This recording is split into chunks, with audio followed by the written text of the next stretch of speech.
In southern Ethiopia, near the banks of the Omo River, two skulls were discovered more than half a century ago.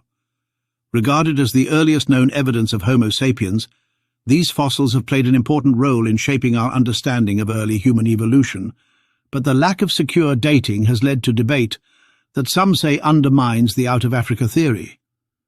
While Omo 1 has garnered the majority of attention due to its modern features and redating, most recently suggested to be at least 230,000 years old, Omo 2 remains an enigma.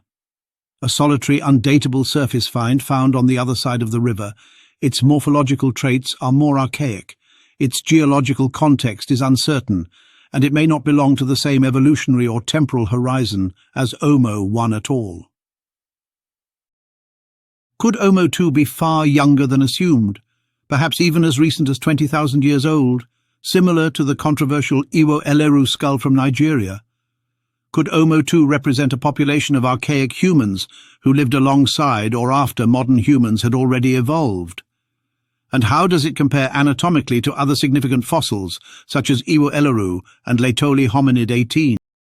Chris Stringer did his dissertation with a multivariate analysis among crania. Omo 2 was down here with one relationship to Iwo Eleru, but also with a kind of perhaps striking resemblance to the solo Homo erectus crania from Indonesia. And so this really tended to emphasize its less modern character. The implications could force a profound reassessment of the African fossil record. Unlike Omo 1, which was allegedly discovered in situ beneath a layer of volcanic ash from the Shala eruption, now dated to 230,000 years ago, Omo 2 lacks any direct stratigraphic context.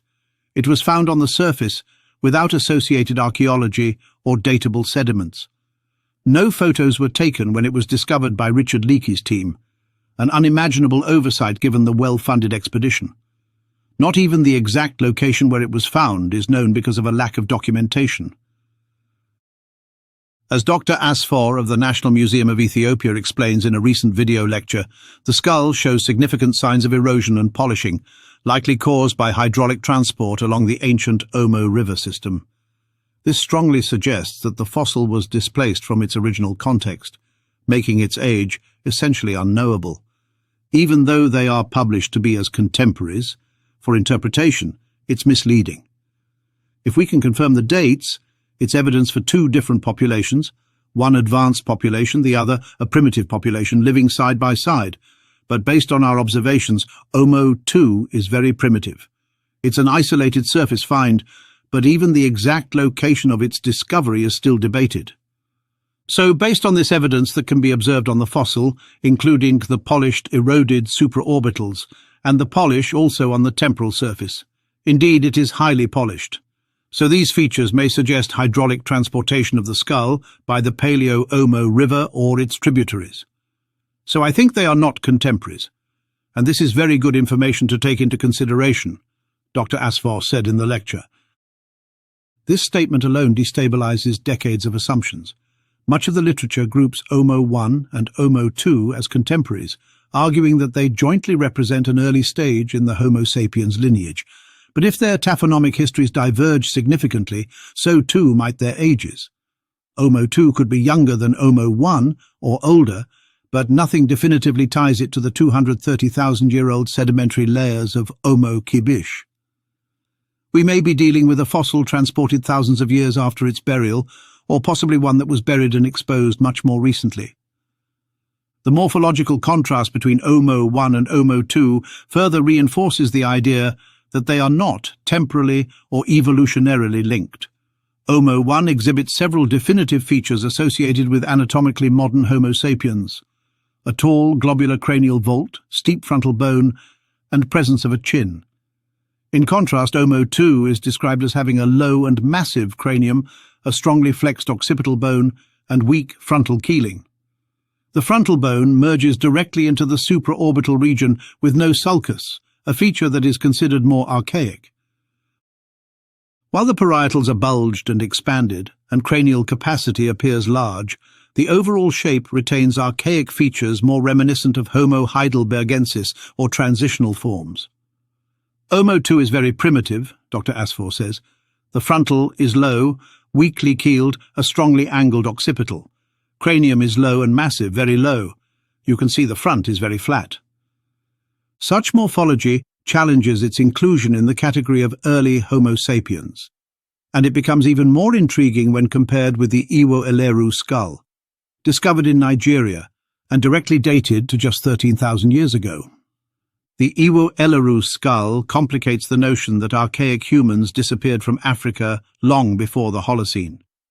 Though it was dated to 13,000 years ago, an astonishingly recent date, it retains a number of primitive features: a long, low cranium, prominent brow ridges, and a flattened frontal bone. The skull has got a much more primitive appearance, even though it is only 13,000 years old, said Chris Stringer of the Natural History Museum in London. Dr. Stringer, it should be noted, has also questioned the minimum 230,000-year age for the Omo site, suggesting that he believes it to be 195,000 years old. Reanalysis, using modern 3D scanning technology, confirmed that the morphology of Iwo Eleru was closer to earlier Homo sapiens fossils from 140,000 years ago than to contemporary modern human skulls. This suggests that Africa may have hosted a diversity of hominin populations far more recently than previously believed, populations that were not fully modern in anatomy and may have interbred with modern humans. If Iwo Eleru could be that recent and still retain primitive traits, could Omo 2 fall into the same category? Could it too be a relic of a long-surviving archaic lineage? The LH18 skull, found in Tanzania and dated to roughly 120,000 to 140,000 years ago, is often considered transitional or early Homo sapiens. It features a rounded brain case and reduced brow ridges, but still maintains an angled occipital and thick cranial bones, traits shared with Omo 2.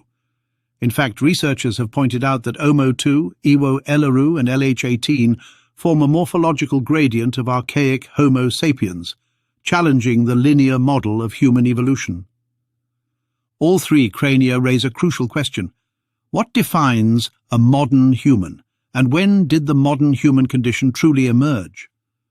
The difficulty in classifying Omo 2 and Iwo Eleru and even LH18 lies in the fraught concept of modern humans. Some paleoanthropologists prefer to speak of a mosaic of traits emerging over time rather than discrete evolutionary leaps. As John Hawkes puts it, if modern humans were really an evolutionary individual, then we shouldn't have to define them. We should be able to discover the boundaries of the group by examining discontinuities among fossil specimens.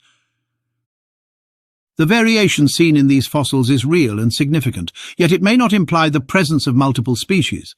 It could simply reflect the diversity of early human populations scattered across Africa, but others argue that this diversity might indeed represent different species or subspecies.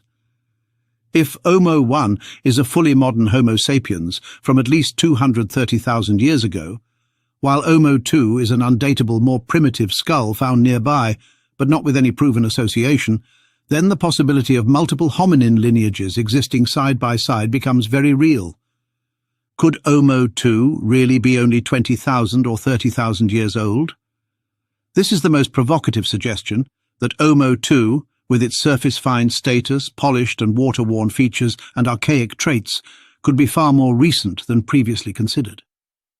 Its resemblance to Iwo Eleru invites the radical possibility that Africa harboured archaic humans until the very end of the Pleistocene, and perhaps even into the Holocene. Supporting this idea is the paleo-environmental context. The Paleo-Omo River, mentioned by Dr. Asfor, is known to have flowed more vigorously around 8,000 to 10,000 years ago, at the end of the last glacial period due to increased rainfall. If Omo 2 was deposited during this phase, it might be of similar antiquity to Iwo Eleru and much younger than LH18. The implications are staggering. Not only would this extend the survival of archaic humans in Africa by more than 100,000 years past their supposed extinction, but it also raises the possibility of gene flow between archaic and modern populations, as supported by recent genetic studies showing introgression events in Africa up to 35,000 years ago. The story of Omo 2, then, is a cautionary tale in paleoanthropology. It reminds us that fossils without context are dangerous to interpret. While Omo 1 has gained fame as the oldest modern Homo sapiens, Omo 2 should be treated as an outlier, perhaps not even part of the same evolutionary narrative. If its age is unknown and its morphology is archaic, then any attempt to treat it as a reference point for early modern humans is misleading. The assumption that it is contemporaneous with Omo 1 was based on proximity and not on stratigraphy, as Dr. Asfour states.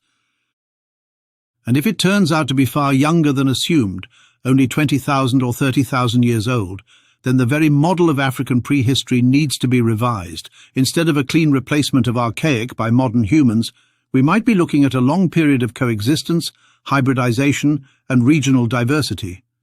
Omo 2 is a fossil without an anchor, discovered on the surface, eroded and polished, lacking archaeological context, and displaying archaic morphology. It stands in contrast to the more modern but allegedly same-aged Omo 1, challenging our assumptions about early human evolution. Its resemblance to LH18 and Iwo Eleru raises a fascinating possibility, that it could be far younger than believed, perhaps even dating to the terminal Pleistocene. If so, Omo 2 might not be an ancestral precursor to modern humans, but rather a remnant of a once widespread archaic lineage that persisted into the recent past. Until Omo 2 can be directly dated, it remains a mystery, and a reminder that the path of human evolution, especially in Africa, is anything but linear. Thank you for watching, and now listen to Dr. Asfour's own words. So we think, based on this evidence that we observed on the fossil, note the polished, eroded supraorbitals. They are polished and eroded. And the polish is also on the temporal surface. They are highly polished. So these features may suggest hydraulic transportation of the skull by Paleo-Omo River or its tributaries. So I think they are not contemporaneous.